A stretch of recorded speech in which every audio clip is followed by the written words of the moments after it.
ആലുവ സ്വദേശിയായ 62-കാരനിൽ നിന്നും സംഘം തട്ടിയെടുത്തത് 1,15 ലക്ഷം രൂപ. മൊബൈൽ ഫോണിന്റെ സിം 4 മണിക്കൂറിനുള്ളിൽ കട്ടാകുമെന്ന സന്ദേശം വന്നതായിരുന്നു തട്ടിപ്പിന്റെ തുടക്കം.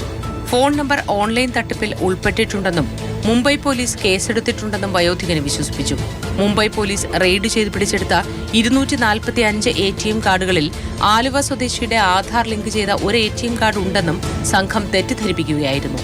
ഇതിന്റെ പേരിൽ സുപ്രീംകോടതി 2 അറസ്റ്റ് വാറന്റ് പുറപ്പെടുവിച്ചിട്ടുണ്ടെന്നും പറഞ്ഞപ്പോൾ വയോധികൻ ഭയന്നു.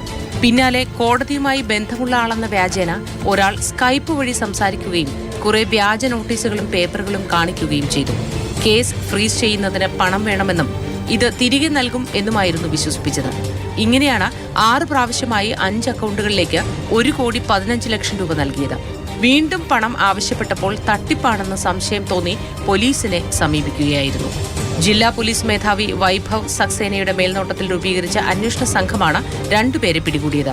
വൻ തട്ടിപ്പ് സംഘമാണ് ഇതിന്റെ പിന്നിൽ. നിരവധി പേരിൽ നിന്നും കോടികൾ തട്ടിയെടുത്തിട്ടുണ്ടെന്നാണ് ലഭിക്കുന്ന സൂചന. പല രൂപത്തിൽ പണം ആവശ്യപ്പെട്ട് വരുന്ന ഓൺലൈൻ തട്ടിപ്പ് സംഘങ്ങളുടെ വലയിൽ വീഴരുതെന്ന് SP വൈഭവ് സക്സേന മുന്നറിയിപ്പ് നൽകി.